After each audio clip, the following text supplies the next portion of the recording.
beriman hidup di tengah masyarakat.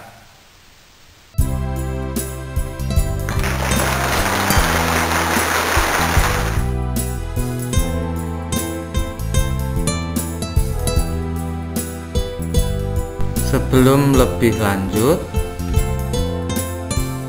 jangan lupa tekan like, subscribe, tekan lonceng, dan share.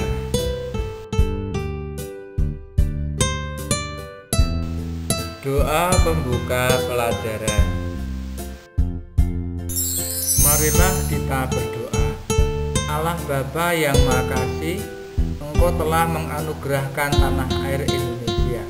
Kami bersyukur karena kami boleh menjadi bagian dari bangsa Indonesia, bangsa yang besar. Ya Bapa, terangilah budi kami agar semakin menyadari hak dan kewajiban sebagai anggota masyarakat, juga semakin dapat menghargai hak dan kewajiban orang lain, sehingga dalam hidup bersama semakin tercipta keseimbangan dalam pelaksanaan hak dan kewajiban. Semua ini kami angkat ke dalam kuasa tangan-Mu dengan pengantaraan Kristus Tuhan dan Juru Selamat kami yang hidup dan berkuasa kini dan sepanjang segala abad. Amin.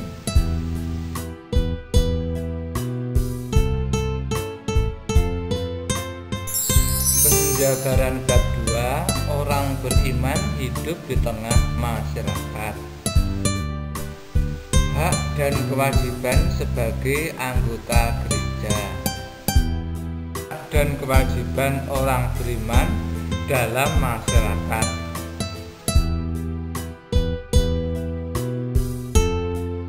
Bab 2, orang beriman hidup di tengah masyarakat. Pada video yang lalu kita telah membahas bab 2, orang beriman hidup di tengah masyarakat, bagian 1, hak dan kewajiban sebagai anggota gereja. Sekarang kita akan membahas bagian 2, yaitu hak dan kewajiban orang beriman dalam masyarakat. Selamat mengikuti video ini sampai selesai.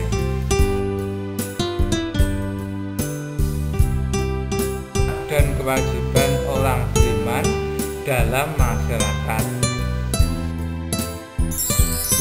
Masyarakat adalah sejumlah manusia dalam arti seluas-luasnya dan terikat oleh suatu kebudayaan yang mereka anggap sama.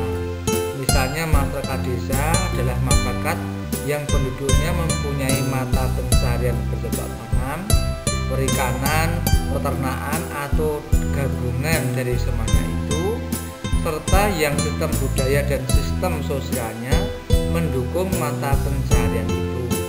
Masyarakat kota adalah masyarakat yang penduduknya mempunyai mata pencarian di sekitar perindustrian dan perdagangan atau yang bekerja di sektor administrasi pemerintah.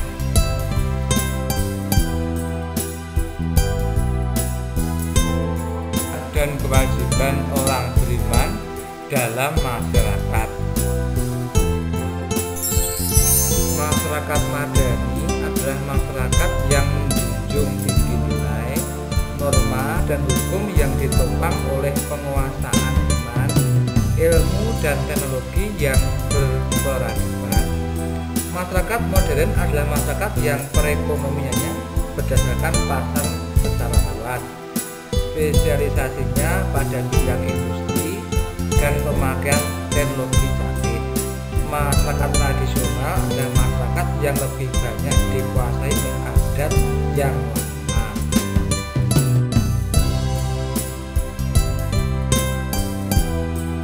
Dan kewajiban orang beriman dalam masyarakat. Sejak lahir kita sudah menjadi bagian dari anggota masyarakat yang berada dalam wilayah Negara Kesatuan Republik Indonesia. Negara merupakan wadah yang memungkinkan seseorang dapat mengembangkan bakat dan potensinya. Negara dapat memungkinkan rakyatnya maju dan berkembang, serta menyelenggarakan daya cipta atau kreativitas sebebasnya bahkan negara memberi pembinaan. Sedangkan warga negara dari suatu negara berarti anggota dari negara itu yang merupakan pendukung dan penanggung jawab terhadap kemajuan dan kemunduran suatu negara. Sebagai warga negara Indonesia, kita memiliki hak dan kewajiban yang diatur dan dilindungi oleh undang-undang.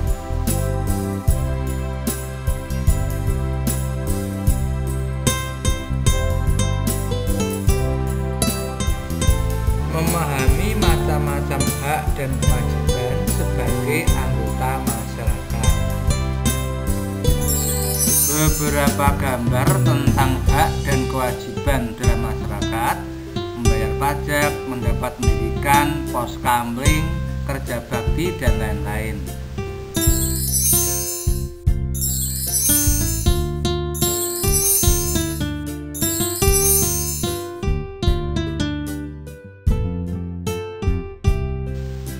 Memahami macam-macam hak dan kewajiban sebagai anggota masyarakat. Sebagai anggota masyarakat atau warga negara, kita memiliki hak dan kewajiban yang harus kita jalankan secara seimbang. Beberapa contoh kewajiban kita sebagai anggota masyarakat adalah ikut serta secara aktif dalam pembangunan, kewajiban ikut serta dalam usaha mempertahankan dan keamanan negara, menaati hukum yang berlaku, ikut serta menjaga keamanan lingkungan, menjaga ketertiban umum, mengupayakan kesejahteraan, dan sebagainya. Beberapa contoh hak sebagai warga masyarakat atau warga negara yaitu hak untuk hidup, hak untuk mengembangkan diri atau memperoleh pendidikan, hak untuk mendapatkan pekerjaan atau penghidupan yang layak, hak untuk berserikat, hak untuk mengeluarkan pendapat, hak untuk perlindungan hukum, dan lain-lain.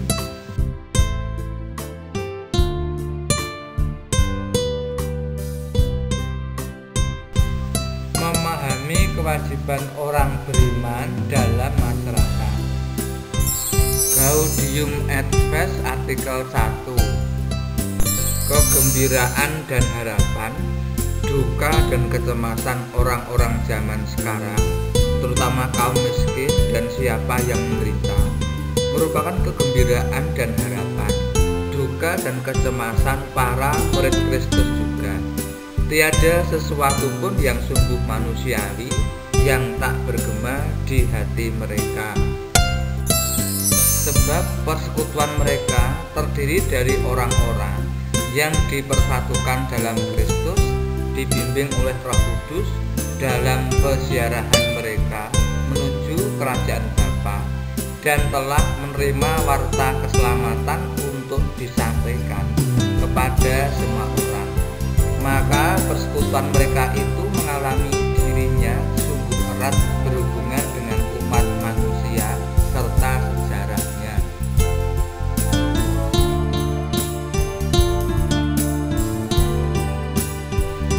Memahami kewajiban orang beriman dalam masyarakat. Matius 22 ayat 15 sampai 22. Kemudian pergilah orang-orang Farisi, mereka berunding bagaimana mereka dapat menjerat Yesus dengan suatu pertanyaan.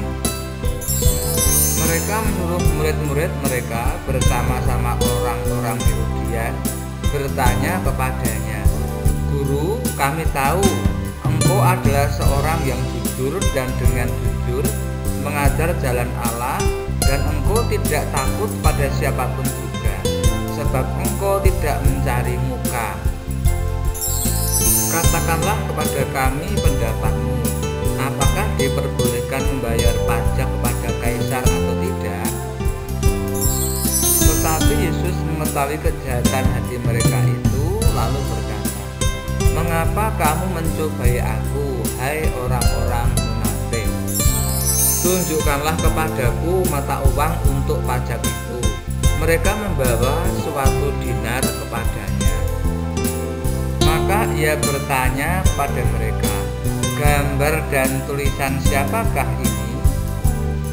Jawab mereka, gambar dan tulisan kaisar. Lalu kata Yesus kepada mereka, berikanlah kepada kaisar apa yang wajib kamu berikan kepada kaisar, dan kepada Allah apa yang wajib kamu berikan kepada Allah. Mendengar itu, heranlah mereka dan meninggalkan Yesus lalu pergi.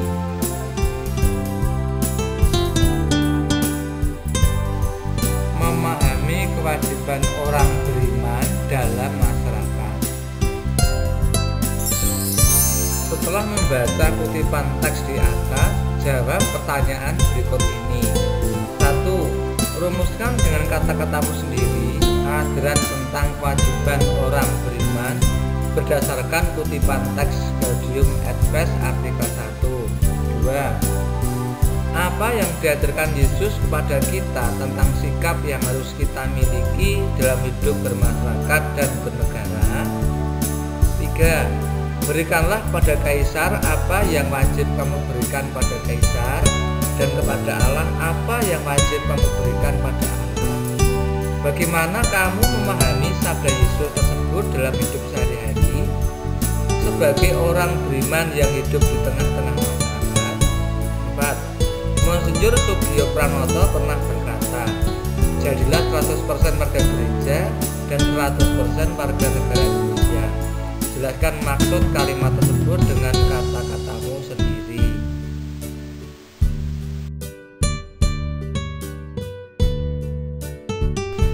Memahami kewajiban orang beriman dalam masyarakat. Sebagai murid Kristus, kita harus terlibat secara aktif dalam persoalan-persoalan yang terjadi dalam masyarakat dan ikut serta dalam upaya mewujudkan kesejahteraan bersama dengan berpihak kepada mereka yang kekurangan dan menderita. Yesus mengajarkan pada kita melalui Injil Matius 22 ayat 15-22 tentang membayar pajak kepada kaisar. Dalam kutipan Injil tersebut kita dapat memetik pelajaran bahwa sebagai anggota masyarakat, Yesus selalu taat menjalankan kewajibannya. Ia tidak pernah meminta murid-muridnya melawan pemerintah. Ia juga tidak pernah menghasut rakyat untuk melawan pemerintah.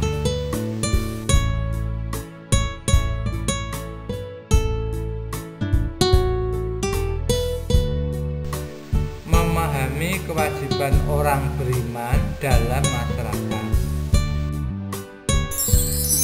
Sebagai warga gereja sekaligus warga masyarakat atau warga negara, kita harus terlibat dengan apa yang terjadi dalam masyarakat.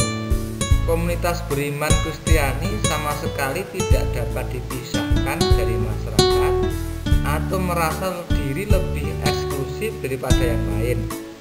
Jadilah 100% warga gereja dan 100% warga negara Indonesia. Refleksi. Berikanlah kepada kaisar apa yang wajib kamu berikan kepada kaisar, dan kepada Allah apa yang wajib kamu berikan kepada Allah. Demikianlah sabda Yesus. Sebagai warga gereja sekaligus warga masyarakat, kita harus terlibat dengan apa yang terjadi dalam masyarakat. Kewajiban sebagai anggota masyarakat harus kita jalankan dengan sepenuh hati. Dengan demikian akan terjadi pemenuhan hak secara seimbang. Bagaimanakah dengan diri kita?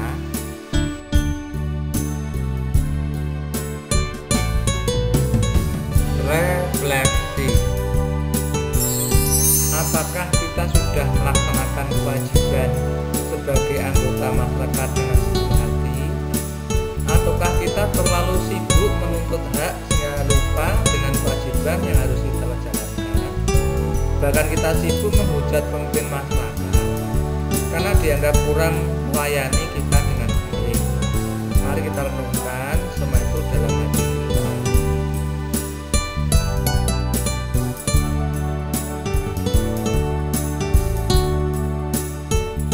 Sebagai penutup, mari kita berdoa. Buatlah doa bagi para pemimpin masyarakat untuk mengakhiri kegiatan pembelajaran. Silahkan kalian berdoa dengan yang kalian buat, yaitu doa untuk pemimpin masyarakat.